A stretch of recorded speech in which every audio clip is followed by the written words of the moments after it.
That's what every England fan will be worried about this summer. Gascoigne can finish it here! Gascoigne! I will say this is Southgate's defence, right? He's had to live with that. And I don't think he's ever got over it. Well, Left it in, Rooney! the shit. You wouldn't exactly put your mortgage on those group of players keeping a clean sheet, would you? Grealish, it's Kane! You would not gamble your house on I'd that. never gamble anything on England. No. And Shearer! Come on, come on, come on.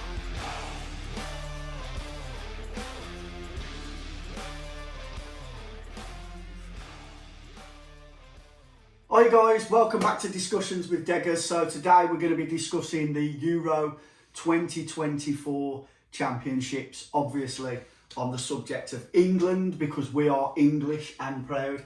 I'm with my mate again, Rock Dog, aka Mark Wilkes. Or should that be, no, really that should be Mark Wilkes, aka the Rock Dog. Thank you. But I'll just call him the Rock Dog because it is what it is. So yeah, we're just going to be chatting about various things, England, some of the best bits throughout the years.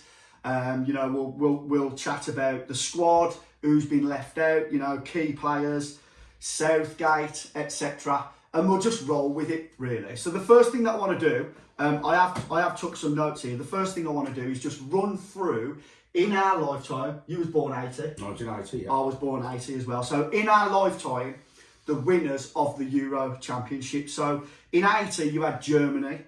84 was France. 88 was the Netherlands. 92 was Denmark. Now they got in on a wild card. They were a wild card, yeah. So no one was expecting you had that. That was a massive You shock, had weren't it? the Laudrup brothers playing for them, Michael and Brian Laudrup. Yeah. You had Schmeichel in goal. They were probably the best Denmark team ever. And even though I was only International 12, history. I actually remember it. Yeah, I remember how much of a shock it was. Yeah, it was. Really. That was mad. 96. Well, Germany. summer we left school. That's like that was the best tournament, but also the worst tournament. Yeah, since that we went out to the Germans. That we in the lost to semis. penalties, and again, it was I remember Southgate. watching that. I was around Cox's watching that game. Well, Coxie had this thing. He says, "Oh, come on, we'll do it." It was like for good luck. It was doing the penalty shootout. Well, that was I was down at heartbreaking. Moffy's. Yeah. So That was heartbreaking. It was wasn't heartbreaking, mate. It was absolute heartbreaking. Yeah. So 96 was Germany. 2000 was France. Another shocker. 04 Greece. Greece and Portugal. That was a. And they beat, like I say, they beat Portugal 1-0 in the final. Yeah, they scraped through. They've got a few 1-0, didn't they? Because didn't they beat Greece in the opening, Portugal in the opening game? I can't remember, mate. I just remember them winning it and it being a massive shock. Then you had back-to-back from Spain. In 08 and 2012. Portugal won it in 2016. Yeah. And then obviously we were runners up We were to to Italy in 2020. in the last Euros. In the last Euros. So yeah, and I actually find it amazing that we're favourites. We're favourites for this tournament, and we're recording this video Yeah. the day after we lost. We've lost to Iceland. All Ramsdale beaten!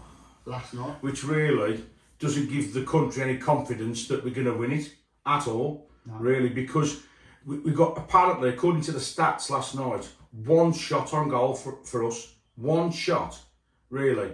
And that's just not up to it, mate. Really. My prediction, obviously you've got to say the French, but never write off the Germans. No, never write. Never write them off. They're the hosts as well. In terms of that, then, mate. In terms of England being favourites, what do you think? Like, obviously, before Iceland last night, but now we've been beat by Iceland, and what you saw, do you think we deserve to be favourites? No. Are we up there? Are we in the top 3, the top 5? Like, what We've always said this, me and you, since we've followed football, since we were youngsters. It's all about on the day, really. Yeah. And, anything can happen on the day. Anything can happen. We're just in there, Denmark, Greece. You look at our group. We've got Serbia, Denmark, and Slovenia. Slovenia, yeah. Really, there's no excuse that we can't get out the group. No.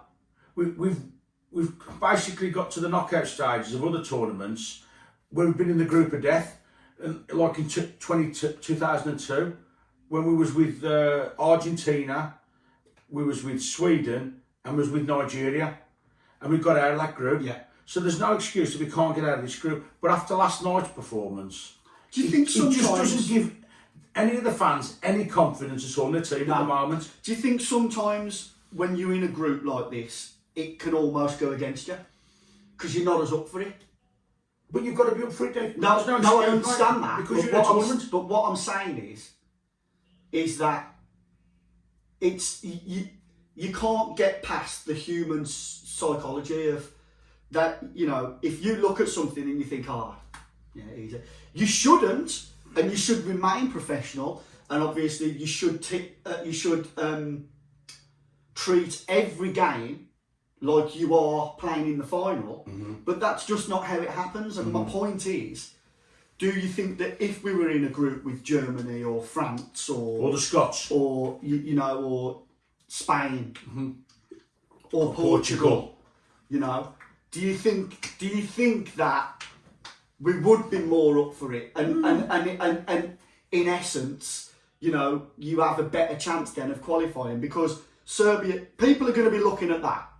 Denmark, And it doesn't matter how professional you are, Right. the players and the manager and pundits, everyone out there, Yeah. you've just said it, that's the perfect example. You've just said it yourself. There is no excuse to get out of that group. No, So no. already, that's the point I'm making. Already you're going, oh, you should get out of that. So if that's in the player's psyche, are they as up for it? Do they try as hard? Do that, you know? Right. Are there hearts in it as much? There should be. There should be, but only they can answer that question on the field. Exactly that. And it's as simple as that.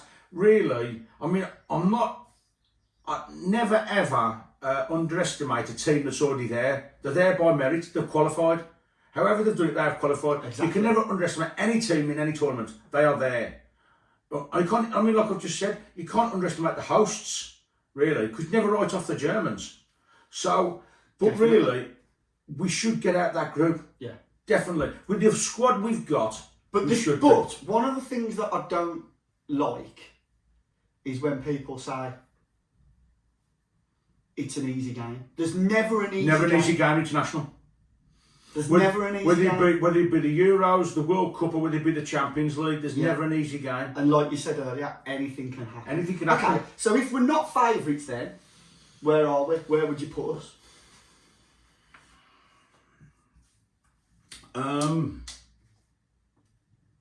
Because you've got, I think we're the favourites, and then I think you've got France, Germany. Well, I'm talking with the bookies. Well, I was just going to say third or fourth, really. Realistically, third or fourth. I mean, So do you think France are the favourites? I think France. You've got to be. They're the World Cup finalists, and they won. And so again, Italy, Italians never write them off. Yeah. You know. Well, I think thereabouts. I think obviously The Dutch. we are up there. We, from what I've been seeing in the media and different people's opinions, that we are up there. We've got the squad. I saw a headline the other day. Paul Merson said that we've got the best squad in a long time. We have. So based on that, we've got to be in the mix. Okay, but then like you said, France, Germany, Holland, Spain, Portugal, Italy. It's going to be amongst them. Isn't Yes, it? it But is. then you've got your Denmark, your Greece, those years. So it's like anything can happen. Anything can happen in international football. But I think we are in the mix, despite what happened last night against Iceland. We're in the mix. We're But in the the mix. word is from the fans. Is basically, can Southgate take us that step further? He's took us. I mean, his record speaks for itself. His first tournament in Russia, semi-final. Second tournament, final. Third tournament, quarter-final against the French. It was the quarter-final. Yeah, I think it was. Yeah. So he's not disgraced himself much at tournaments. It's just, can he? The question is, and please answer this in the comments, can he take us that final step over the line to win us a trophy? Can he do it? Because really... Well, let's hope so. Well, of course, yeah, let's hope so. But because I really would, I mean, I'm an England fan, I want him to win because of the people that have been saying, he can't do it, mate. He can't do it, Wilkes. He can't take us that getting over the line. He cannot do it. Well, So I'd like him to go out there in his, which really, let's be honest, I think this is his final tournament. This is his last hurrah. Yeah. He ain't going to manage us in the World Cup unless he wins us this Euros. Then they will basically be hoping that he'll stay on for another 2 years. Yeah. Because really, and I'd like someone to answer me this question in the comments. Name me a manager out there, especially British or preferably English, that can replace this guy, that can replace Gareth Southgate. Because I don't exactly see a queue outside Lancaster Gate, FA headquarters in London. And international managers, we've had two. Pochettino? Can't have Pochettino, Diggy. No way, mate. You know my feelings on that, Dig. No. Can't have Pochettino. No way. Not an RG. We'll never live it down, will we? It's like us employing a German or a Scotch.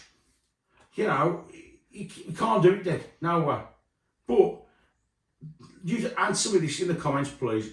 What manager can replace Gareth Southgate after this tournament? Yeah, that is an interesting thing because so obviously we can see you are very passionate about this, and I get it. But what would you say then to people? And I've got an opinion on this, and I will give it. I will give it as well. But what would you say to the people out there that are just constantly on Southgate's back and are slating him and saying that he's no good and he's got no idea with the tactics and he's not utilising the players as he should? It's all about, personally, I think, like I've just said earlier on, it's about whether he can take us over the line. He's got the players. He's got the players, Diggy. He really has at his disposal, right? It's whether him and his coaching staff can take us that final, just get us over the line. Yeah, but my point is, so far, you know, whether you agree with people for slagging him and slating him or not, so far, they have been right. He hasn't been able to get us over the line. However, my argument, my opinion is that, I agree.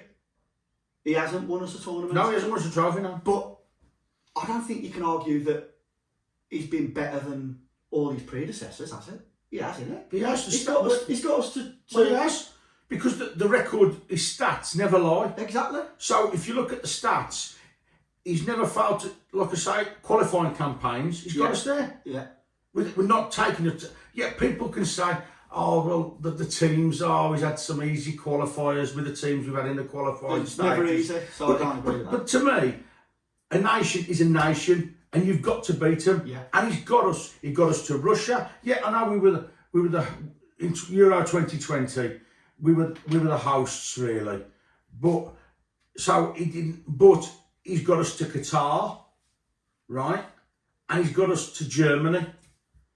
In the 3 qualifying campaigns of the 4 tournaments now, this is the 4th tournament he's going to manage us in. Yeah. So for the 3 qualifying campaigns in Russia, Qatar, and Germany, he's got us there. And we've made a final. We've made a final. Semi? Yeah. We made a semi. That was his first tournament in Russia. We lost to Croatia. And was the other one a quarter? Quarter against France, which ended up they went to the final to play Argentina. Yeah. Really. So I don't understand the hate. He's English as well. He's English, yeah, and as well, he stabilised the squad. Really, if you think about it, that it's not a case of I don't like some players out in the past, like I don't feel like turning up playing for England. I mean, who is left out of this squad being Grealish and Maddison, and of course the other individuals that really gutted they're not on the plane. Maguire, yeah, but again he's injured, Dick. He's carrying an injury. Yeah, and you could argue, like, has Grealish been, again, I don't know, Grealish been playing? Right, Grealish for is a good player. But has he been playing enough for No, City? he hasn't had enough game time. So again, you can slate the manager for leaving him out, but he's got to pick his best squad. He has, and you've got to be consistently playing for your club. Yeah. You can't just be, I mean, the old was with Calvin Phillips. You know, he's not getting enough game time. Why is he in the England team? But he's hardly kicked the ball for Man City. But then he ended up at West Ham, which was a disaster this season. Yeah. So he's gone back now to Man City.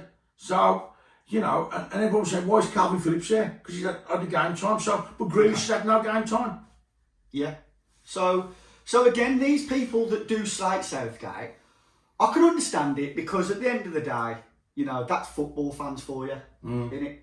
Yeah. Football, that's, you know, football fans on the whole are fickle. And they're biased. You know, and they're biased. And they're the two things every football fan in the world has got in common. We're biased and we're fickle. Yeah. Yeah. Don't get me wrong. And at the end of the day, I'm not sitting here saying that Southgate's the perfect manager and he hasn't made mistakes. But I'm sorry, he's done better than his predecessors. Oh, well, it's as simple as that. Look at the mess that Hodgson and Allardyce left us in. Yeah, exactly. I mean, it was Exactly. again. We went out to Iceland in Hodgson's last game. It was the worst performance I've ever seen in my lifetime from an England team at a tournament. Yeah. It was a disaster, absolute disaster. And let's not forget, and Allardyce came in and he had one game, right, a qualifier. Next thing you know, we got caught with his hands in the till, didn't he? Yeah. So look, there's been a lot of shit over the years. Fair enough. You know, and you go back to, like, I don't know, okay managers like Sven. I mean, Capello. Don't even get me started on Capello. No, Capello. You know, Sven did all right. But hang on, how could we not mention the Wally with the Brolly? Oh yeah. You're about disasters. He was a disaster. That was Steve McLaren. Was that Croatia? Well, the whole qualifying campaign in his reign. But I'm sure it was the Croatia game, weren't it? Hang on, dude. Yeah, it was. That was the last game at Wembley against Croatia. Yeah. But his reign started badly. What did he do? He got the job. His reign, I like it. I like it. I don't think he meant it. Yeah, but I like it. But yeah, I'm not right. But let's start it. Yeah. His reign as England manager. Yeah. Right. What did he do? He dropped Beckham. Fantastic. Really great call, wasn't it? To drop David Beckham. I mean, that was it was an absolute disastrous decision to drop one of our best players in our last tournament in Germany at the World Cup. Yeah, and do you know what? I've never understood this. Like at club level as well, you get managers that do this. Yeah, but he wants to make it's like they've got to make a statement. You've just took the words out of my mouth. He wanted to make a statement by dropping Beckham. Yeah. Absolutely. And what's the need for that? No need at all, mate. How can you drop the best right-sided midfielder in English team? Yeah, you're going to get my dad saying, oh, well, Stanley Matthews. That's a different generation. Yeah, we're talking about But we're talking our lifetime now. And Beckham was the best right-sided midfielder England's ever had. You know, I have to concur. Yeah. But that spelt disaster from the start for McLaren. And then what did he have to do? He had to recall him and have egg on his face. Yeah. And then egg on his face, plus standing under a brawler. But ultimately, you know, of late, from then to now in our lifetime, I think he's been one of the best England managers, isn't he, Southgate? Yeah. I mean, he has really. Bobby Robson, Terry Venables did well. Yeah. You know, I think there's a pattern here, and this in no way. I don't want people to start going on about racism and bringing politics into the game, but there's a pattern that we've performed the best under English managers. We have. And I think that international football, again, it's got nothing to do with race or anything like that.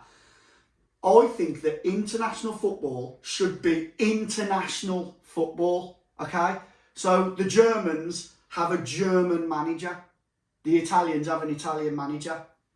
England have an English manager. That's right.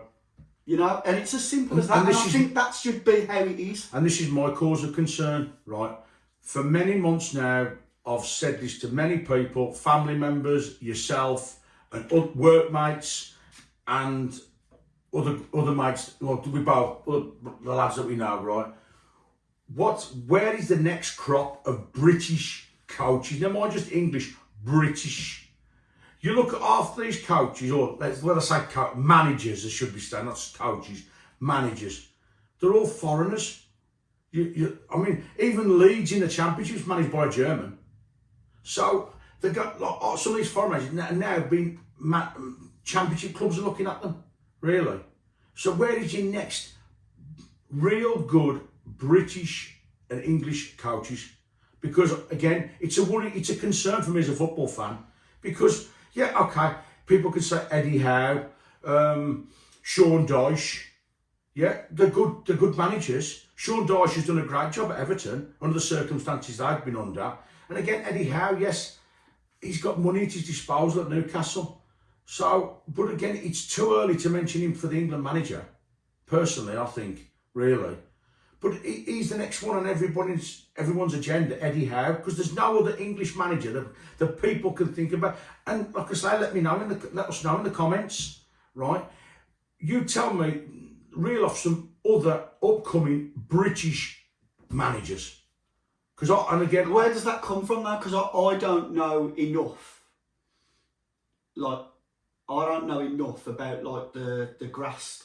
What do they call it? The grassroots. The grassroots of like football, right? Where it could, go if you go like down the ranks and what have you. Yeah. Is it because English people are just no? Not, I think it's not because willing to be managers. No, I think what it is as well because a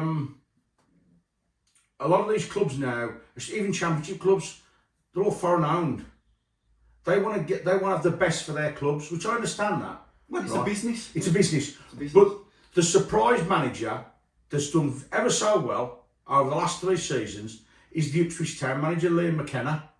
Now, he coached at Man United, and Ipswich took a gamble on him, right? And fair play, he's got him into the Premier League this season with Ipswich, a surprise package. So fair play to Liam McKenna at Ipswich. Another good British manager that's done really well the last couple of seasons is Rob Edwards at Luton Town. Nobody gave Luton Town a prayer, but I'll tell you what, they played some really good football in the Premier League, I thought. They battled. They really did battle. And I'll tell you one player, the English player, that really surprised me this season was Ross Barkley. Ross Barkley played ever so well for Luton. I mean, who are Luton, really? They were like the also-rans, but they just about, they nearly did it. They nearly survived. But unfortunately, they fell in the trapdoor and got relegated on the last game of the season. That's when it's confirmed. So fair play to Rob Edwards for what he's done. Yeah, but in all seriousness, that those managers aren't going to get a look in, are they? No, but I'm talking about British. In basically because there's such a massive influx of foreign managers. Yeah. But unfortunately, that's just the way the game's going. Yeah, Liverpool's next manager. It's a foreigner. Yeah, but you can't look. I mean, that's not going to change, is it? Unfortunately, it's the way the game's gone, and we can argue till the cows come home as to whether it's better for the game or worse for the game. Everybody's going to have a different opinion, and that's why things like this are good. That's why it's good to have open discussions. One other name I'm going to throw in the mix is Gary O'Neill at Wolves. Now, he hasn't done a bad job there, really. He's, luckily got them good results early on. Otherwise, Wolves would have been in trouble. But even the Albion, they're managed by a foreigner. The Villa, Unai Emery, he's done a good job with the Villa this season. Just to let everybody know, he's talking about that because we are actually in the Midlands. Yeah. So he's talking about the Midlands clubs now. But it's just... But yeah. Now, Blues have took a chance on this young manager, I think his name's Chris Davies, he was assistant to Postecoglou. Yeah, I'm talking about Blues. What about Rooney for England manager? Oh, Rooney. No way. No way, not Rooney. Rooney's not a... Come on, Dickie. Rooney ain't a manager. Is it? Really? You look at me like Rooney, actually. No, you look... I don't think so. I'm agreeing with what Simon Jordan says about Rooney. He must have some good interview tactics to get these jobs, I'll tell you. Yeah, to be fair. But let's see if he proves it at Plymouth. He's got another job. Yeah. Let's see if he can keep him up. So only time will tell whether because stranger things have happened. Yeah. What about now? If that does give him the kickstart he wants, he has success at club level, mate. Never say never. Never say never. It's one of them, isn't it? Yeah, it is. It's one of them. Who'd have thought it back in the day? Fergie was literally that far away from the sack, and apparently Mark Robbins saved his job in an FA Cup tie. So It's one of them, innit? You never know. Never know. Okay, so Right. So yeah, getting back to Southgate and the squad. So we mentioned earlier, he's left out Grealish, he's left out Maddison, he's left out Maguire. So let's go through the squad now. Well, the goalkeepers is Dean Henderson, who plays for Palace. Jordan Pickford, as everybody knows, is the number one. He's going to be the England number one. Yeah. Who plays for Everton. Adam Ramsdale. Yeah, he played last night. He was a bit unfortunate with the goal for Iceland, but you know he's not a bad keeper really. But again, he hasn't had much game time this season. But it's funny he's in, you know, because he. I think the goalkeeper that he. You say it's funny that it's in, but he's. You know, the likelihood is he ain't even going to be used. Yeah, well, he basically the other goalkeeper was James Trafford, so I don't know much about him. But he's one that's he's one of the unlucky 7 that didn't make it. So the defence, what we got in the defence? So the defence: Lewis Dunk of Brighton, Joe Gomez, Liverpool, Mark. I can't pronounce that surname. Mark Gee from Palace. Esri Konza for the Villa. Moffey. Yeah, Moffey, Luke Shaw. Always reminds me of Moffey. John Stones, Man City again. I think he might have picked up an injury last night. So again, there's question marks over whether he'll actually participate in the tournament. Kieran Trippier, again, he's never let Southgate down, has he? Trippier. It's like a breath of fresh air in Russia when he played for Walker. And Carl Walker, yeah, good player. Really. Again, but I mean, this Lewis Dunk, never heard of him really. Lewis Dunk? No, I don't know much about him. Palace. No. So there are a couple of surprise players to make the squad. Obviously, Maguire and so, but we'll go into the other 6 players. Yeah. So, midfielders: Trent Alexander-Arnold, Liverpool; Conor Gallagher, Chelsea; Kobe Manu from Man United. Don't know much about him, Dick. Declan Rice, Arsenal; Adam Wharton of Palace. Yeah, see, Palace. There's a few players in this squad. Yeah. The Palace have done well. The back end of the season, really. Yeah. Forward line, forwards. You've got Jude Bellingham, Real Madrid, obviously. Gerard Bowen, Ebery Eze, good player. He's had a fantastic season with Palace. Really good player. Phil Foden, everyone knows Man City. Anthony Gordon, Newcastle. Harry Kane, Bayern Munich, as everyone knows. Cole Palmer, Chelsea. Bakary Saka, Arsenal. Ivan Toney, Brentford. See, that was a surprise for me, Ivan Toney, because he hadn't had much game time. Yeah. But he's there. You know. Then last is Ollie Watkins, the Villa. So I mean, it's funny that because you say that then. So Tony's there, and he ain't had much game time. No. But then he leaves out arguably one of our best players, Grealish. And then obviously Maguire. I know that he's not rated for United, but I think Maguire's done all right in an England shirt. Yeah, never.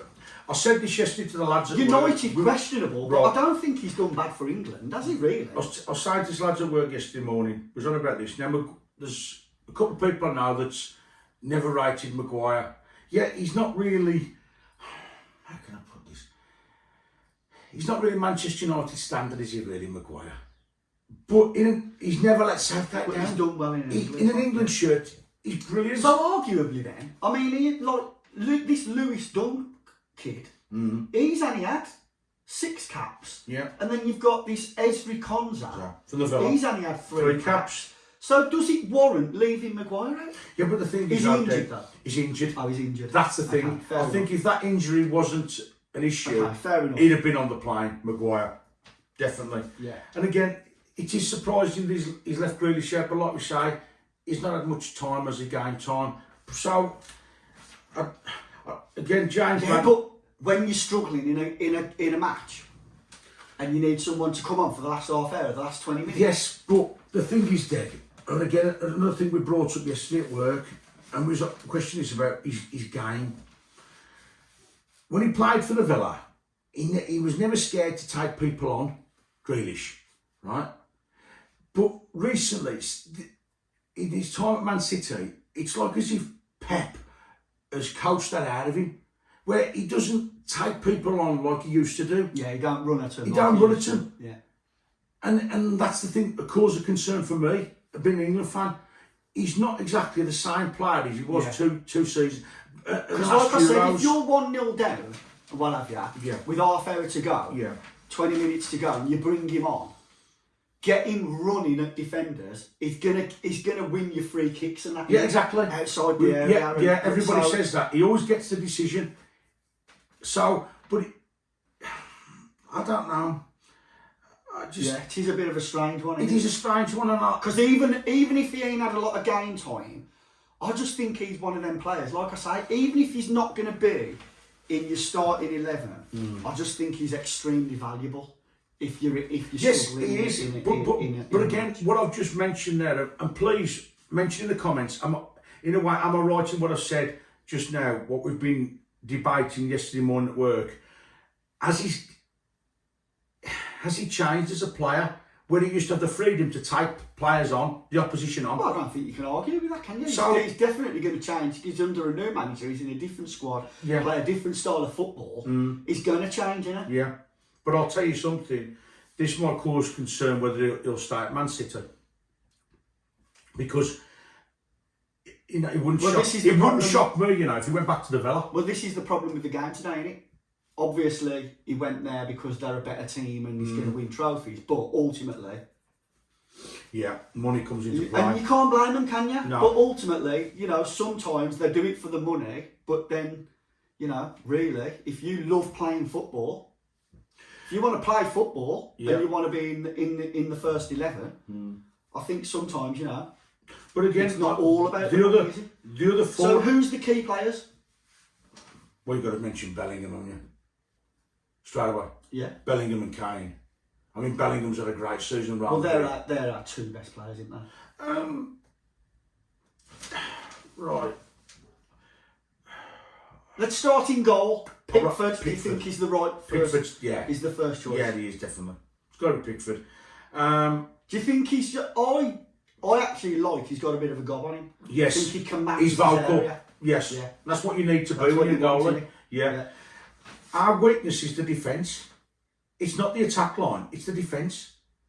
That's what every England fan will be worried about this summer. You wouldn't exactly put your mortgage on those group of players keeping a clean sheet, would you? I do rate Kyle Walker though. You wouldn't gamble your house on that, you know, from what I'm saying. No. You would not gamble your house on that. I'd never gamble anything on England anyway. No. Let's face it, you know, because there's always got to be that element of luck involved, and half the time it goes against us. Don't get me wrong. Let's be honest. I like Trippier. I rate Trippier. You've got to rate Walker. Yeah, I rate Walker. What about Shaw? What And about Moffat. Moffat. Yeah. He's with his mind's gone in the game, really. You know. So, again, Konza, I'm willing to give him the benefit of the doubt, see how he gets on. I know people are going to say, well, Tyrone Mings, but I never rated him. So if he'd have been there, I wouldn't have rated Tyrone Mings from the Villa. Yeah, I can understand that. So yeah, I can't really comment on midfielders. I mean, you can't fault Trent Alexander-Arnold. You can't fault him. No. Declan Rice. Yeah, I rate Declan Rice. He's had a good season with Arsenal. Yeah. I don't know much about. No, I don't know much the about Man U player. Conor Gallagher. Again, Conor Gallagher.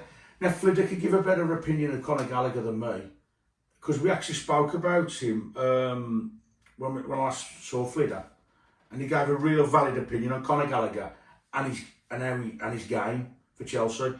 So, but the forward line, like I mentioned there, Bellingham he's had a flawless season. Yeah, really. Gerard Bowen. See again, question marks over Gerard Bowen. Yeah, he's not a bad player. Do you remember you always said about Kevin Phillips? Yeah. Weren't really England. No. Like James Beattie. Good players. Yeah. Good at club level. Yeah. But it's a big step from club to international. Yeah. You know. So Eze, like I've said there, he could be the surprise package, Eze. He can create a lot of opportunities. Again, though, it's whether it's whether they can do it at that level, though, isn't it? It is. It's all very. But I think Eze can, and I think it. Time will. Remember how Saka attacked the French? Yes. Eze is that sort of a player. He will attack the opposition, and I think he will be, like I've just said there, a surprise to the opposition. They won't know how to work him out. So again, watch this space on Eze. Foden, again, a creator, good player. Yeah. But again, he's in a good team at Man City. So he's going to miss Grealish not being around him. Club mates, isn't they? So Anthony Gordon, again, another questionable one with Gordon. You never know. No, he's only had 2 caps as Yeah, so it's early. Kane, well, Kane's a talisman, isn't he? Kane, really. Can't fault him in England shirt. You know, whether he's up there with the great England strikers of your Linekers, Shearers and your Sheringhams and your Michael Owens, you know, I suppose you've got to put Rooney in there, really, I suppose, but I can count how many decent games Rooney's had for England on with one hand, really. Yeah. So, yeah, I can't argue with that. a Cole Palmer, again, is another new player to the squad, might add a bit of difference to the team. So, again, we'll wait and see with that one. Saka, again, Saka can run at the opposition. So, Ivan Toney, again, can't comment really at this stage. I'll answer that question after the tournament. And same with Ollie Watkins. See, Ollie Watkins, he could be the same mould as like I've said there. Is he good enough for England? You know, attacking options, you can't get any better so than it's that, the mate. defence. It's the defence, mate. Where we're going to struggle. The best thing to do really is go all out attack. On attack, yeah. But then that's sort of turned everything on its head, because don't like the doubters accuse Southgate of being too defensive. So it's a bit weird, isn't it? They do. You get a lot of people saying that. I've heard that many times at work or in the pub. Yeah, he's too defensive, Southgate. But again, let's give him a go. Give him a chance. Well, we might prove people wrong. We've got no choice then, have we? No, I was looking in some of the comment sections last night. The comments, it's not too late to get rid of Southgate. I mean, this is the mentality of people. People are saying, sack Southgate now a week before a major tournament. I mean, and this is what you're doing. Who are we going to get in? Ali Redknapp. Fucking idiots. But, Who are we going to get in at short notice? Ali Redknapp. Yeah, exactly. So yes, you know, we've got no choice. We've got to have faith in him. And I just, like yourself, nothing would give me greater pleasure than for us to do it. Oh, yeah. And, all these haters, all these doubters, a little bit of humble pie. Oh, yeah. Oh, yeah. But it's interesting, this, because, like, that's, I think, do people want him to be successful? Do people actually want us to win the tournament? I think, obviously, yeah. You'd be mad to say not to, because it's a lift for the country, really. You know, you go to a tournament. Do they want egg on their face, though? Oh, well. Is the point. That's the point. But it's like when, in the documentary... Like Moffy. Well, Moffy, Give a little message to our Moffy, I hope you have egg on your face, mate. I really do. I really want us to win it, mate, so you can have egg on your face, because after what you said to us, when we all met up for a drink back in January, I really want Moffy to have egg on his face. I really do. Because Moffy, he's a lot. Sometimes his opinion drives me up the wall. It really does. I mean, who could forget the legendary argument? Who's the better player, the Beckham or Scholes? Oh yeah, I remember. That was in Park Tavern folklore. Yeah. Who's the better player, Beckham or Scholes? It ain't really up for debate, really, is it? Really, you've got two great players. It's opinions in it. And Moffy's always put his penny's worth of chips in, isn't he? Really, Moffy. So. He was on Facebook last night having a little dig at Southgate. Oh, well, here we go. The drums are starting beating already. It's got winners written all over it. I wonder where he's watching the match today. It'd be interesting to guy crash it. Wouldn't even know where he's watching it. Answer that in the comments, Moffy, will you? Might pop along, have a drink. Oh, we'll be there at the match. No, on a serious note, do you think Moffy talks shit then about Southgate? Or do you think he's got a point? No, because he's been a good manager. But Moffy's problem is whether he can, like everybody else, has Southgate got the ability to take us over? So far, I'm going to play devil's advocate here. Right. So far, Moffy's been right. Yeah, in the sense that he ain't got us over the line. On that aspect, he's been right. You can't argue. Like we was having a drink back in January at the Hussey Arms. He was adamant, and he was saying, "Hang on." Then he said to us, "Terry Venables was our best ever manager." Well, Terry Venables, he never got us over the line. He never got us qualified for a tournament. Yeah. Venables managed so us. So what was he saying then? Was it tactics and style of play? Or? Could be. I mean, answer that in the comments, please. Because don't get me wrong, Venables was a great manager, one of the best managers ever. The tournament itself. Yeah, we lost to the Germans on penalties, but again, Lee Southgate had the backbone to go up and take one at the time, really. But again, I'm not knocking Eltel. God bless his soul, great manager, but Southgate learnt off him. Yeah. Think about it. Venables took the gamble to play Southgate ahead of some other well-known defenders at that time at centre-back. And Southgate formed a formidable partnership with Tony Adams during that tournament. They were great. But Southgate learnt of how Venables coached an international team. See, Venables' coaching staff was Don Howe and Brian Robson, really. Yeah. So Southgate knew how he learned his coaching methods off Eltel. One of the biggest lessons that Southgate learned from that tournament is coming back from adversity. Yeah. Because of what happened. Yeah. It's Gareth Southgate. And Kupka saved them. When you look at the other five, right, that was taken by Shearer, yeah, Platt, penalty takers, yeah, Pearce, Gascoigne, Sheringham. Past Kupka's hands and he changes for England. He scored. Pearce scoring. Score Kupka. Okay, so I suppose the question is then, why the fuck was he taking the penalty? Hang on, because right. We all said that night, why an Ince taking one? Why is not Paul Ince taking a penalty? Well, that's what I've just said. So why is Southgate? But that proved it 2 years later when he missed it in France. Ince is not a penalty taker. But Southgate had the backbone to go and do it under that. That's what I was getting to. People can slate him all they like. They can say this, that and the other.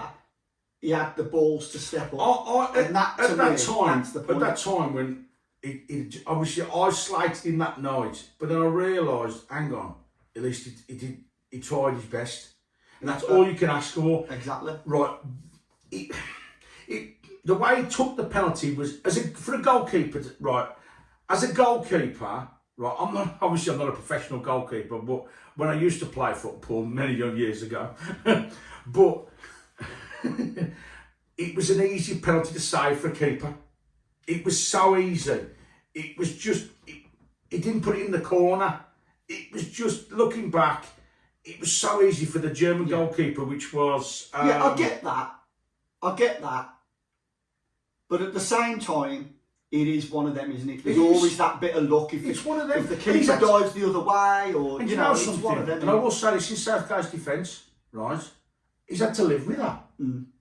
And I don't think he's ever got over it. Well, and that's going to hire. And when we beat the Germans in the last Euros, and it was a memorable moment for me as an England fan, I will say this. We couldn't get down the pub. I watched it at the time with my dad, right? And when that final whistle went and we beat the Germans 2-0, the guy I was most happy for was Southgate. Yeah. Because of all he's had to live with. Not like these footballers today that miss a penalty and don't give a damn. That he's had to live with that. And it was like when that game happened the way it did, that we beat the Germans, knocked them out at Wembley, Southgate exercised his demons. And the whole country, I think, was happy for him, really. I think, and answer that in the comments, please.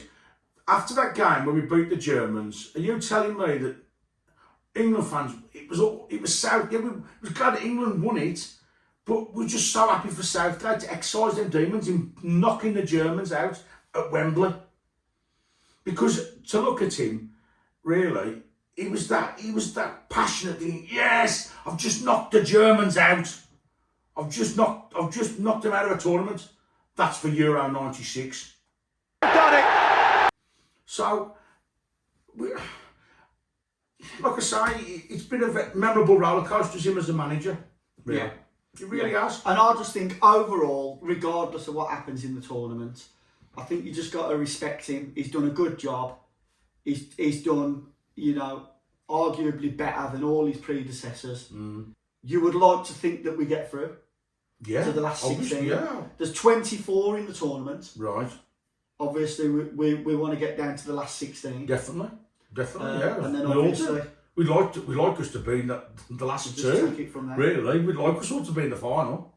Yeah. You know, it's like I say, it's going to be interesting, as it always has been following England. Yeah, that's it. You know. Okay, so let's finish it off then. Let's finish it off with because I'm sure we spoke about this on the phone the other day. Let's finish it off with best moments in our lifetime. Right. So we're going to go with 5 best moments. Only Euros though.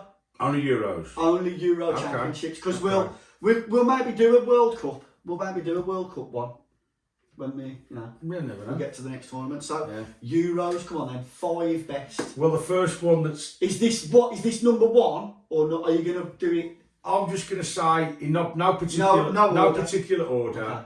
Who could forget Gascoigne's goal against Scotland? Oh, here's Gascoigne. Gascoigne, he can finish it here! Gascoigne! 2-0! Would you believe it? Absolutely. Yes, the dentist chair. The dentist chair celebration, but it was the way the goal happened as well.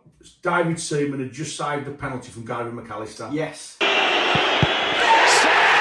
So, and then obviously then our next attack was that goal. Yeah.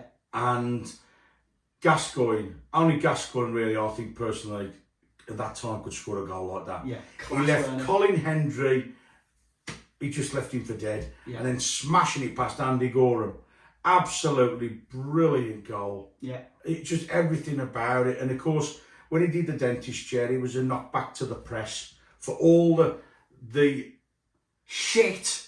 well, you've just said it, off the press that was said about All the Gascoigne, shit that he that was wasn't getting. worthy of being England's shirt again. Yeah. And then the following 2 days later, the Daily Mirror says to Paul Gascoigne an apology. You know, Yeah, brilliant goal. Love it. yeah. Again, you cannot help but mention the game against Holland. Shearer got 2 goals and Sheringham got 2 goals. Yeah. And that, to me, was one of the best performances ever by an England side. It's one! And Shearer! And it's and Sheringham! It's Brilliant performance. Yeah. I can't remember where I was. Was I always with you at Moffe's? Probably. I was at Moffe's. Yeah. It was all at Moffe's. Yeah. Yeah. And Clivert got the goal to deny the Scots to get in the group. So, but, you know, that's the Scots were never going to be happy with us all over that. But it never happens anyway. But yeah, that was class, that one. oh, it was a class performance. It was like even Venables says, God bless his soul at the time, he says, it was probably one of the greatest team performances I've ever managed. Yeah. Everything went right that night.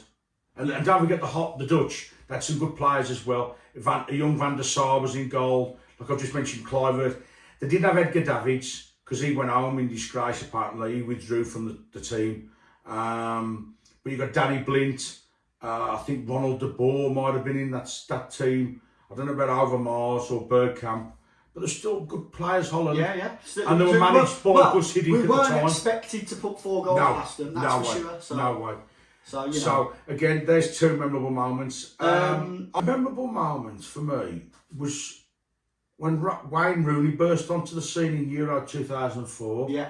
Wayne Rooney is about to become the youngest English player ever to start a full international.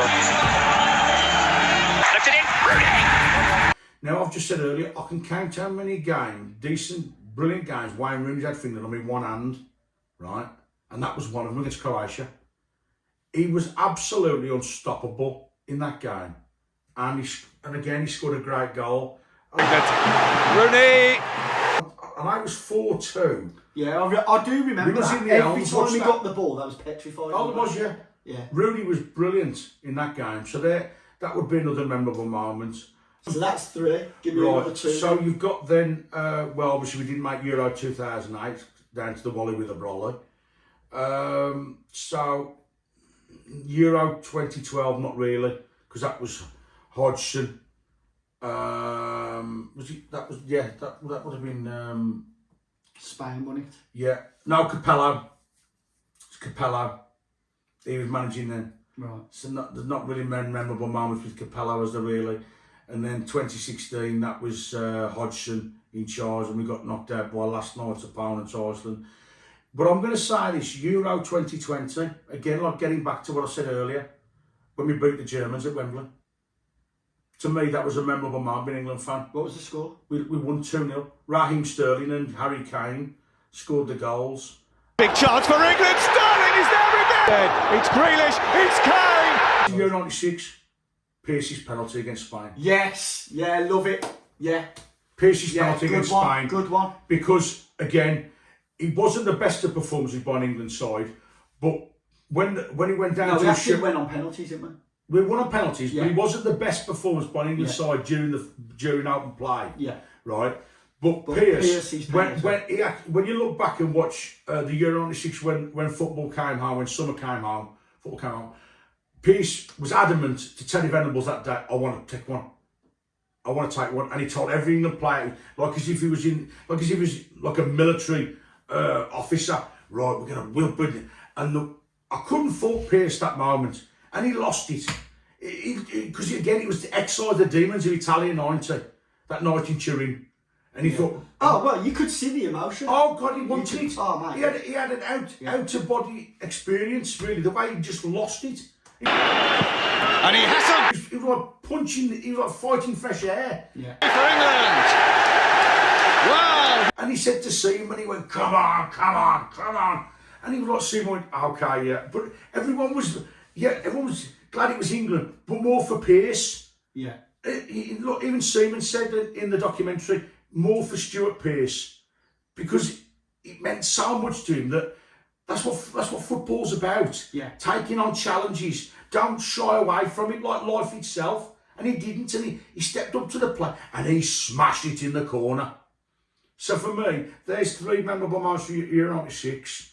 I'm going to say Rooney in Portugal in Euro 2004, that game against Croatia, and that game against Germany in Euro 2020 when we for Southgate. Yeah. So there's, I'd say, 5 classic memorable moments being an England fan. Who's your favourite all-time England player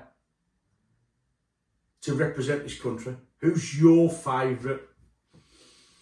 Now, I can only think of 2 in your eyes, for your eyes. Well, I will say this. I'll always remember when we were growing up, you was a massive fan of John Barnes.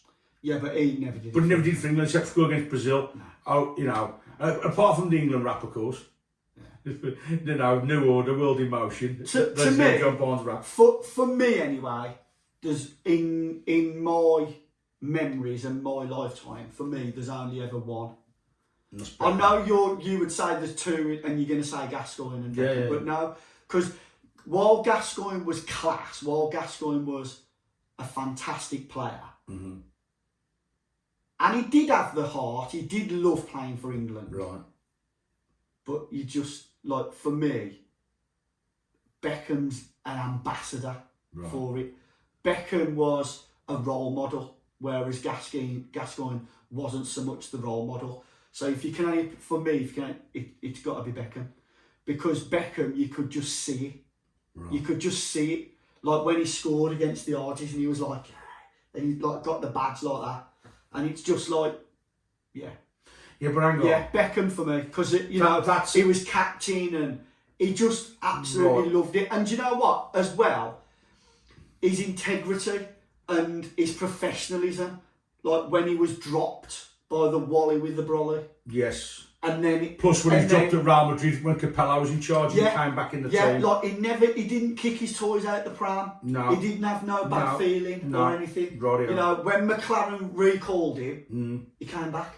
And you just mentioned it there, Real Madrid, always fighting for his spot. Yeah. For me, I'm not sure there's a better role model. Yeah, we can talk about 98 and the way he kicked out and everything. That was just Argies.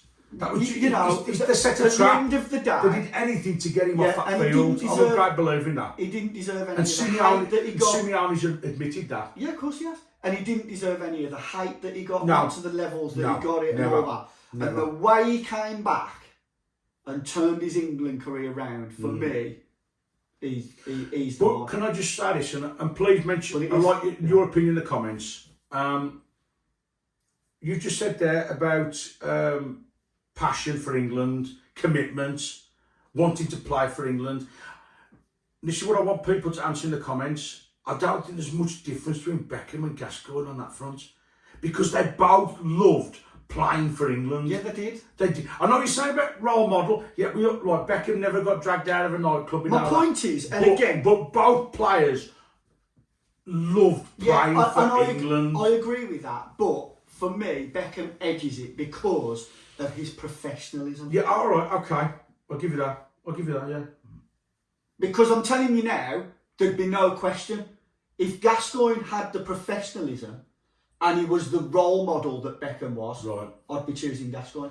Okay. But he didn't. Right. What I want to do for this one now, I just want to finish, okay? Because we will do another one, maybe halfway through the tournament or Perhaps. after England have Yeah, had a good yeah, game or okay, whatever. yeah, we'll yeah. see what happens. But for this video now, what I want to do is, I want to get your final prediction on the tournament. Obviously, we want England to win. I'm going to go with Germany because you can never write them off. No, They're hosting the tournament. I'm going with France. You're going with France. Who are you going for? Let us know down below.